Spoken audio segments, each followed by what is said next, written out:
မြမလက်နက်ကင်အရေးဟာမထင်မှတ်တဲ့အလဲပြောင်းတွေရှိလာပါတယ်အထူးသဖြင့်1027စစ်စင်ရေးနဲ့စစ်ရေးအောင်ပွဲဆင်နိုင်တဲ့ရှမ်းပြည်နယ်မြောက်ပိုင်းနဲ့ရခိုင်ဒေသတစ်ခုလုံးမှာစစ်စင်ရေးတွေအကြီးအကျယ်အောင်ပွဲဆင်နိုင်ခဲ့ပါတယ်အထူးသဖြင့်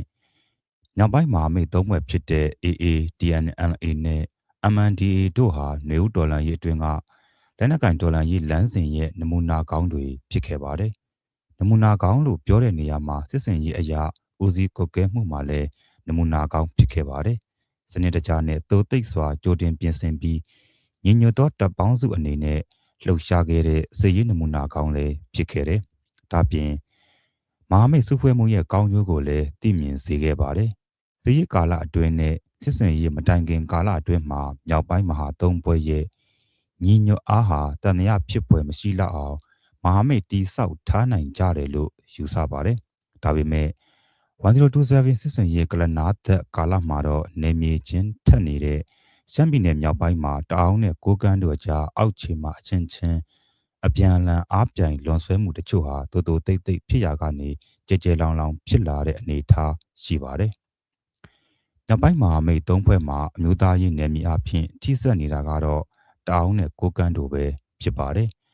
ရခိုင်တို့ရဲ့အမျိုးသားရေးနယ်မြေကတော့ချင်းနဲ့ထိစပ်တာမှအပလူမျိုးရေးကြောက်ကဆဖြစ်เสียမလို့ပါဒီနေရာမှာရခိုင်ရိုဟင်ဂျာကိစ္စကိုတီချာချန်လှပ်ထားပါတယ်ဒါပေမဲ့မြောက်ပိုင်းမှာမိတ်သုံးဖွဲ့မှာတော့ရှမ်းပြည်နယ်မြောက်ပိုင်းဒေသအတွင်းမှာတအောင်ကိုကန့်ကချင်နဲ့ရှမ်းတို့ရဲ့ဒီမိုကရေစီအရှုပ်ထွေးကနိုင်ငံရေးပြဿနာလူမျိုးရေးပြဿနာနဲ့စစ်ရေးပြဿနာအထိပါကြီးကျယ်လာနိုင်စရာရှိပါတယ်ဒါကိုအချိန်မီထိန်းချောင်းနိုင်မှသာကောင်းမွန်သောအကျိုးရလဒ်ကိုသုံးဆောင်ခံစား권ရှိနိုင်ပါတယ်သို့မဟုတ်ရင်တော့စရေးပရိပခကွင်းပြင်တစ်စီကိုဥတီလာနိုင်ပါတယ်ရှမ်းတအောင်ကချင်ကိုကန့်ရှမ်းပြည်နယ်မြောက်ပိုင်းဒေသဟာရှမ်းပြည်နယ်ဧရိယာအတွင်းမှာရှိတယ်လို့ရှမ်းလူမျိုးတွေလည်းမိတင်းနေထိုင်ကြတာဖြစ်တာကြောင့်ရှမ်းလက်နက်ကိုင်အဖွဲ့တွေကဒီဒေသကိုလည်းအုံနာရှိရထားတယ်လို့ယူထားတယ်လို့ဖြစ်နေပါတယ်ဒါကလည်းသဘာဝကျပါတယ်သို့တော်လည်းပဲတစ်ဖက်မှာစစ်ရေးအရာထိန်းချုပ်ဧရိယာတွေကိုအကျယ်ချက်လာနိုင်တဲ့ကိုကန်းနဲ့တအောင်းဟာရှမ်းတက်အတွက်တတိထားစောင့်ကြည့်စရာဖြစ်လာနေပါတယ်ရှမ်းပြည်နယ်မြောက်ပိုင်းဒေသတစ်ခုလုံးမှာဝါတက်ကတော့နဘေးမှာရှင်လျက်ရှိနေတဲ့ပုံစံပါတစ်ဖက်မှာလည်းလူမျိုးပြန့်နှံ့နေထိုင်မှုအရာတော်၎င်းတမိုင်းကြောင်းအရာတော်၎င်းရှမ်းပြည်နယ်မြောက်ပိုင်းဧရိယာတော်တော်များများဟာကချင်တို့ရဲ့ substate area အဖြစ်ရှိနေပါတယ်ဒါကြောင့်လည်းကချင်တပ်ရဲ့စီရင်ခွင့်အောက်မှာတချို့သော area တွေကရှိနေပါတယ်ပြီးခဲ့တဲ့2024ခုနှစ်ဧပြီလနောက်ဆုံးအပတ်26ရက်နေ့တည်းမှာကချင်တပ်ရဲ့ခေါင်းဆောင်တအုပ်ဖြစ်တဲ့ဗိုလ်ချုပ်ခွန်မော်ကစနစ်ကျော်အထိမဖွင့်ဘဲပိတ်ခဲ့ရတဲ့လိုင်စာမြို့ဝင်ပေါက်ကိုပြန်လည်ဖွင့်လှစ်ကြောင်းစာလွှာမှာမိတ်ဆွေသုံးကောင်အဆင်ပြေပါတယ်ကချင်စကားတော့တိတ်နားမလဲကြားသေးပါဘူးလို့ရေးသားတာတွေ့ရပါတယ်ကချင်အနေနဲ့လဲရှမ်းပြည်နယ်မြောက်ပိုင်း area တနည်းအားဖြင့်ကချင် substate area နဲ့ပတ်သက်ပြီးကချင်တို့နဲ့နားလည်မှုရှိအောင်ယခုထက်ပိုမိုတိဆောက်ဖို့လိုနေသေးတယ်ဆိုတဲ့သဘောပါ local politics မှာလဲပြဿနာမဖြစ်ရလောလောဆယ်အဖြစ်သတင်းမီဒီယာစာမျက်နှာတွေမှာတောင်းတနဲ့ကိုကန့်တက်တို့ကြားအောက်ခြေမှာအချင်းများပြီးအပြန်အလှန်ထိတွေ့တာကြောက်ကဆဖြစ်တာမျိုးဟာနေဦးဒေါ်လာရေးတွင်ကမျက်နှာတစ်လက်နက်ကင်ဒေါ်လာရေးတက်တွေအတွက်အထူးစမ်းသဖွယ်ဖြစ်နေပါတယ်အထူးသဖြင့်မဟာမိတ်ဆိုတဲ့ခေါင်းစဉ်အောက်မှာအောက်ခြေတက်အချင်းချင်းနယ်မြေအဖြစ်စီရင်ခွင့်အကြီးအလဲမဖြစ်ကြတာလို့ယူဆနိုင်ပါတယ်နောက်ပိုင်းမဟာမိတ်သုံးဘွယ်ထဲမှာရခိုင်နယ်မြေကတော့တိချကန်ယိုဒန်အစွန်ပြားနေရဖြစ်တာမို့နယ်မြေစီရင်ပိုင်ခွင့်မှာမဟာမိတ်အဖွဲ့ကြားကြီးကျယ်သောအငင်းပွားမှုဖြစ်ဖို့အကြောင်းမများပေမဲ့တောင်းနဲ့ကိုကန့်ကတော့နယ်မြေစီရင်ပိုင်ခွင့်နဲ့စည်ရည်နယ်မြေတစ်ထိန်းချုပ်ဧရိယာတွေမှာထိတ်တိုက်တိုးတာတွေရှိလာတာတွေ့ရပါတယ်။တောင်းနဲ့ကိုကန့်တို့ရဲ့မဟာမိတ်ခေါင်းဆောင်အချင်းချင်းကြားထိပ်ပိုင်းအီလစ်အလွှာမှာဘလောက်ပဲအကြီးအလဲ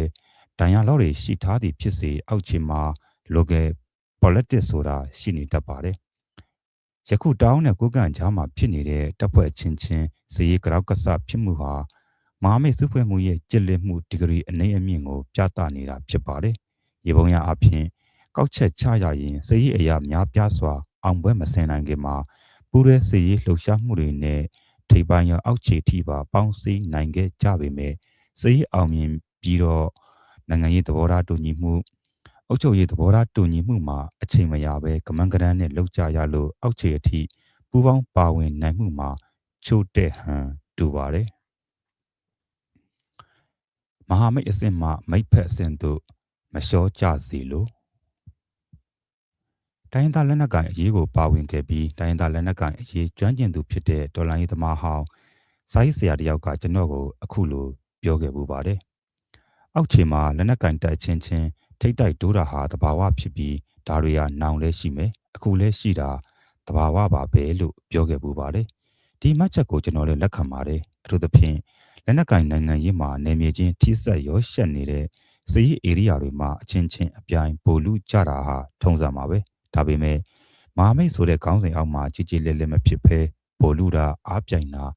တစ်ဖက်နဲ့တစ်ဖက်နိုင်တဲ့စီးနေလောက်တာတွေဟာမကြစ်လက်သောမဟာမိတ်စုဖွဲ့မှုကိုပြသနေတာဖြစ်ပါတယ်။တောင်းတဲ့ကိုကန်တို့ရဲ့စည်ရကရောက်ကဆဖြစ်မှုဟာယာယီသဘောပဲဖြစ်လိမ့်မယ်လို့မျှော်လင့်ချင်ပါတယ်။ရေရှည်အဖြစ်ဖြစ်လာရင်တော့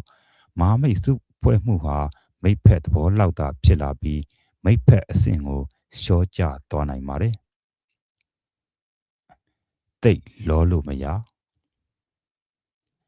ယခုဖြစ်ဖြစ်နေတဲ့တောင်းနဲ့ကိုကန်ကြားအောက်ခြေပိုင်းစည်ကရောက်ကဆဖြစ်မှုဟာစစ်စင်ရေးကာလပြီးအုပ်ချုပ်မှုနယ်မြေတွေကိုကမန်ကရန်ဝေချမ်းလိုက်ရခြင်းရဲ့နောက်ဆက်တွဲဆိုးကျိုးဖြစ်ဟန်တူပါတယ်အထူးသဖြင့်ဟိုင်းကင်သဘောတူညီမှုအလုပ်ဖြစ်ရတဲ့နောက်ွယ်ကတရုတ်ရဲ့တွန်းအားကြောင့်ခတ်တုတ်တုတ်အတော့နှင်လိုက်ရဟန်တူပါတယ်ဒါကြောင့်လည်းပဲအသေးစိတ်ချက်လက်တွေနဲ့အောက်ခြေပိုင်းအဆင့်ထိအစုံအလင်စစ်ဆက်ညှိနှိုင်းမှုမလုပ်လိုက်ရခြင်းရဲ့အကျိုးအပြစ်ဖြစ်ဟန်တူပါတယ်အကြံဖြင့်အပြင်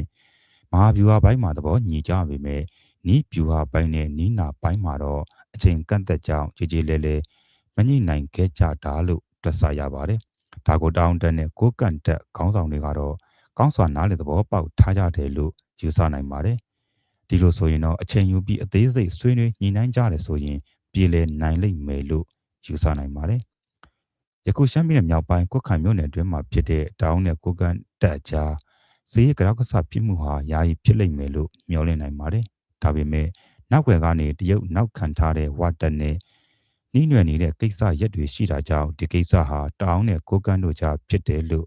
ယတိပြတ်ပြောဖို့ခက်ခဲပါတယ်။ဒါပြင်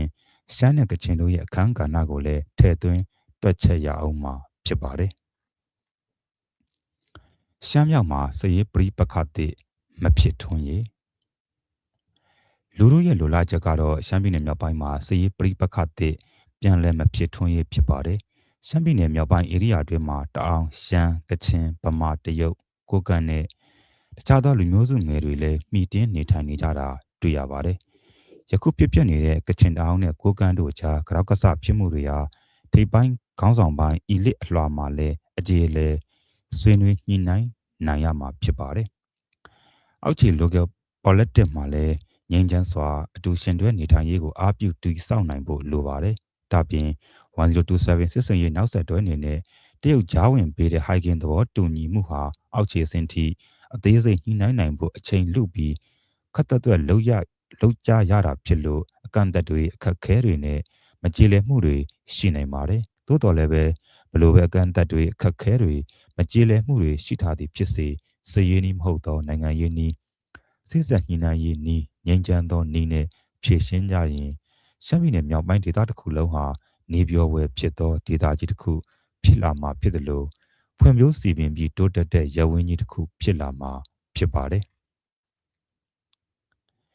ဘာသာစကားတက္ကသိုလ်ကြီးတစ်ခု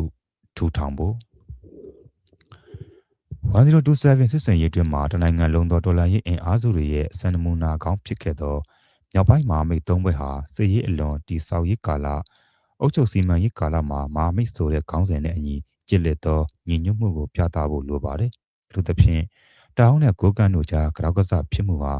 ယခုထက်မကျေပြန့်ဖို့လိုပါတယ်။ရှမ်းပြည်နယ်မြောက်ပိုင်းဒေသတွင်းမှာဖြစ်တည်နေတဲ့ကချင်တို့ရဲ့သမိုင်းကြောင်းဆိုင်ရာကိစ္စတွေကိုလည်းလေးစားကြပြီး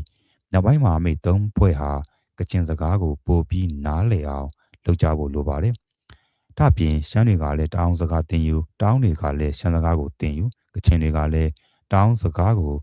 ရှမ်းစကားတွေကိုအပြန်အလှန်တင်ယူကြပြီးဘာသာစကားတက္ကသိုလ်ကြီးတစ်ခုထူထောင်ပြီးရိုင်းပင်းချစ်ခင်တဲ့ဉာဏ်ပညာနဲ့ချစ်ချင်းမေတ္တာတို့ထုံမှန်းသောတက္ကသိုလ်ကြီးဖြစ်ဖို့ကြိုးစားရမှာဖြစ်ကြောင်းတင်ပြလိုက်ရပါတယ်ခင်ဗျာ